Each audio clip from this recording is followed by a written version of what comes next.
வாரிசு சான்று மிக முக்கியமான ஆவணங்களில் ஒன்று. ஆனால் சிலர் இந்த சான்றுகளை உடனடியாக எடுப்பதில்லை.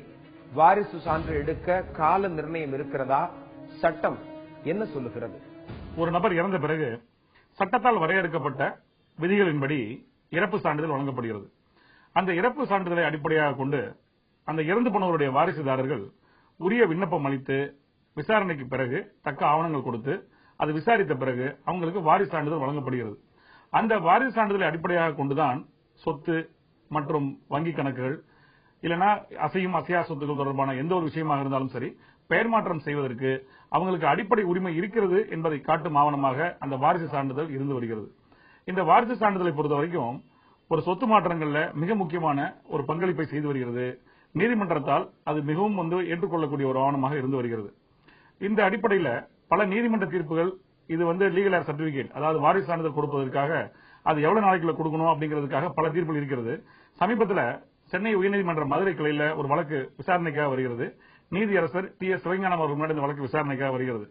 அந்த வழக்கின் மனுதாரர் சொல்றாரு, நான் கன்னியாகுமரி மாவட்டம் அங்க இருக்கக்கூடிய 1979 இறந்து போன எனது தந்தையாருடைய மறைவினை ஒட்டி அது காரணமாக லீகல் ஏர் சர்டிபிகேட் வாரிசு சான்றிதழ் வழங்கணும்னு ஒரு விண்ணப்பம் கொடுத்தேன்.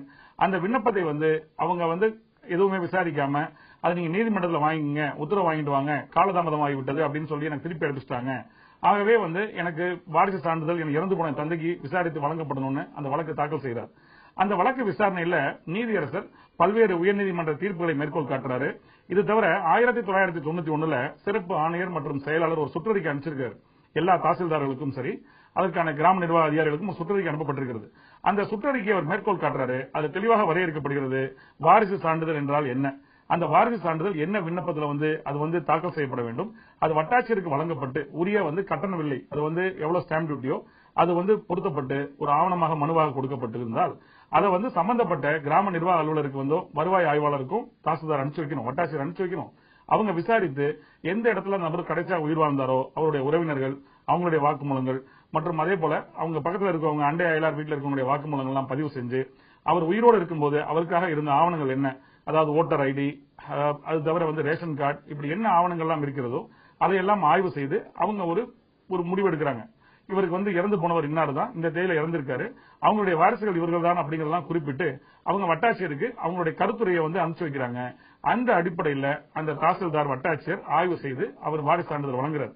இதற்கு காலதாமதமாக ஆகக்கூடாது, இதை பொறுத்த வரைக்கும் விரைவாக கொடுக்கப்படணும் அப்படின்னு சொல்லி அந்த சுற்றறிக்கை சொல்கிறது. அது தவிர அந்த சுற்றறிக்கை சொல்கிறது எந்த காரணம் கொண்டும் அது தள்ளுபடி செய்யப்படக்கூடாது, காலதாமதம் ஆகிவிட்டது அப்படிங்கிறதுக்காக வாரிசு சான்றிதழ் கொடுக்க முடியாதுன்னு சொல்லக்கூடாதுன்னு அந்த சுற்றறிக்கை சொல்கிறது. அதையே ஒரு மேற்கோள் காமிச்சு நீதியரசர் தெளிவாக வரையறுக்கிறார். எந்த ஒரு காரணத்துக்காகவும் காலதாமதம் ஆயிருச்சு அப்படிங்கிற காரணத்தை அடிப்படையாக கொண்டு ஒரு மனு நிராகரிக்கப்படக்கூடாது, விசாரித்து தக்க ஆவணங்கள் வாங்கி சந்தேகங்கள் ஏதாவது இருந்தால் மேலும் விளக்கங்கள் பெற்று வாக்குமூலங்கள் பெற்று அவங்களுக்கு உரிய வாரிசு சான்றிதழ் வழங்கணும்னு சொல்லி உத்தரவு பிறப்பிச்சிருக்கிறார். மேலும் அந்த தீர்ப்புல நீதியரசர் திரு TS சிவஞானம் அவர்கள் சொல்றாங்க, அதாவது 4 வார காலத்திற்குள்ளாக அப்படி ஒரு விண்ணப்பம் கொடுக்கப்பட்டு பரிசீலனை செய்யப்பட வேண்டும். ஆனால் அதுவே ஒரு மிக முக்கியமான ஒரு அவசர காலத்துல ஒருத்தர் கேட்கிறாங்க, அதுக்கான உரிய அவசரம் அதுல இருக்கிறது அப்படிங்கிறது இருக்கும் சதுவாயில அது உடனடியாக பரிசீலனை செய்யணும். குறிப்பாக ஒரு 10 நாட்களுக்குள்ளாக அதை விசாரித்து அந்த மாதிரியான ஒரு வாரிசு சான்றிதழ் வழங்கணும்னு சொல்லி உத்தரவு பிறப்பிச்சிருக்கிறார். ஆகவே வாரிசு சான்றிதழ் விண்ணப்பிக்கிறதுக்கு ஒரு குறிப்பிட்ட காலக்கெடு கிடையாதுங்கிறதை இந்த தீர்ப்பு வலியுறுத்துகிறது. மீண்டும் வேறொரு வழக்கோடு உங்களை சந்திக்கிறேன். நன்றி, வணக்கம்.